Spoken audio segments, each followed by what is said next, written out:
ეს ხო დიმიტრი ობოლაძე, რომელმაც სპორტის სიახლეები გაგვეცნო. მადლობა დიმა.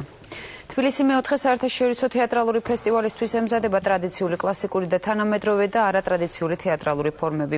მსოფლიოს ცნობილი დასები ქართულ სცენაზე საუკეთესო სპექტაკლებს წარადგენენ. დატვირთული იქნება ფესტივალის ქართული პროგრამაც. ჩანასახიდან დღემდე, რაც კი სასცენო ხელოვნებაში შექმნილა, ახალი აღმოჩენების პერსპექტივას არ ტოვებს, თუმცა თანამედროვე თეატრალები შესაძლებლობების ახალ ზღვარს შეუსვენებლად ეძებენ. თბილისის თეატრალური ფესტივალი კი ეძებს მათ შორის ყველაზე ექსპრესიულ, ყველაზე ინოვაციურ და პროვოკაციულ წარმოდგენებს.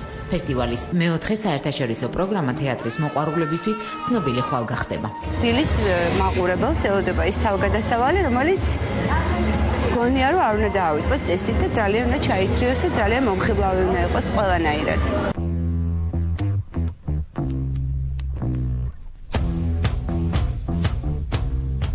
თავარ მოვლენად ფესტივალი პოლონური თეატრის ოპოლეს სპექტაკლს ასახელებს. ღმერთების დაცემა თანამედროვე ევროპული თეატრის ვარსკვლავმა მაია გლეჩევსკამ ლუკინო ვისკონტის ამავე სახელწოდების ფილმის მიხედვით დადგა. ჯილდოების მიუხედავად, ვისკონტის არც ერთ ფილმს არ გამოუწევია ისეთი დავა, როგორც გერმანული ტრილოგიის პირველ სურათს მოყვა.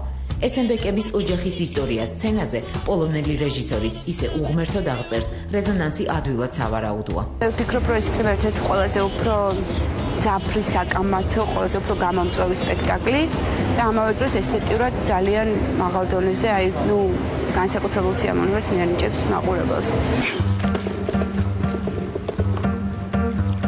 მოდი თვალდახუჭული, მაგრამ ფხიზელი გონებით, რათა ეზიარო ფილიპ ჟენტის ნამუშევარს. ასეთია ფესტივალის რეკომენდაცია. თბილისში გასტროლით უკვე ნამყოფი ფრანგული კომპანია ამჯერად თავისი უძრავი მოგზაურებით ჩამოდის.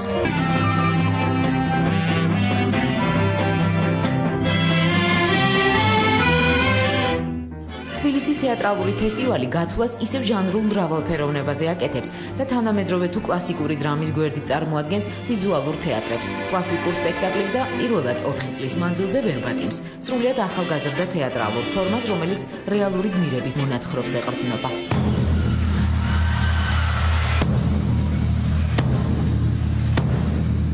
თბილისის თეატრალურმა ფესტივალმა ყველაზე რთულად მოსაპოვებელი თანხმობა ჩინური კომპანიისგან მიიღო. პოლი მენეჯმენტ ჯგუფი თავდაყირა აყენებს თავისი მაყურებლის წარმოდგენას იმის შესახებ, რაც აქამდე საბრძოლო ხელოვნება და აღმოსავლური მოძღვრება ეგონათ. პერფორმანსით კუნფუს გამოცხადება 9 გრაკნილი.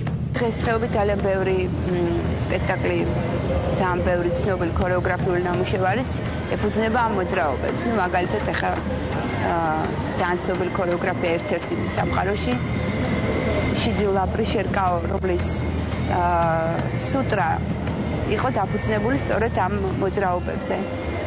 ეს არის ბერები შაოლინიდან, რომელიც მთლიანად ამ ფილოსოფიით ცხოვრობენ.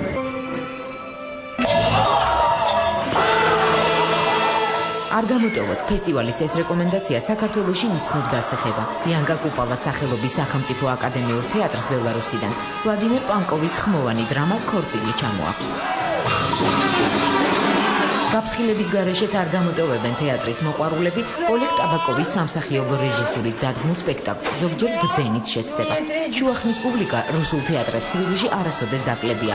ახალგაზრდა მაყურებელს კი ძველი ტაბაკერკა რუსული კინოსა და სცენის ვარსკვლავის, ერთ-ერთი ყველაზე მოდური არტისტის სერგეი ბეზრუკოვის ხარჯზე შეიძენს.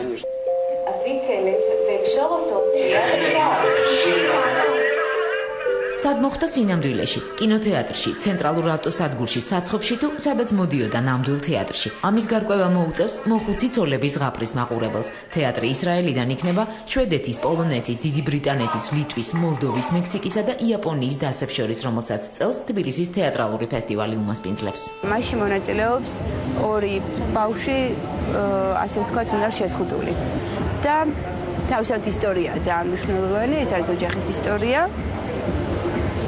რომელიც ამზადებენ ტკბილეულს და მაყურებელი სპექტაკლის ბოლოს ამ ტკბილეულს დააგებოვნებს, ხო?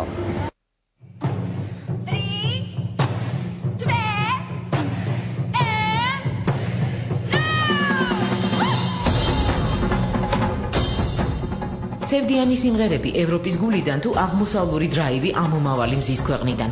თბილისის მეოთხე საერთაშორისო ფესტივალი თეატრის მოყვარულებს 22-დან 30 სექტემბრამდე საუკეთესო თეატრალურ აფიშას და რთულ არჩევანს თავაზობს.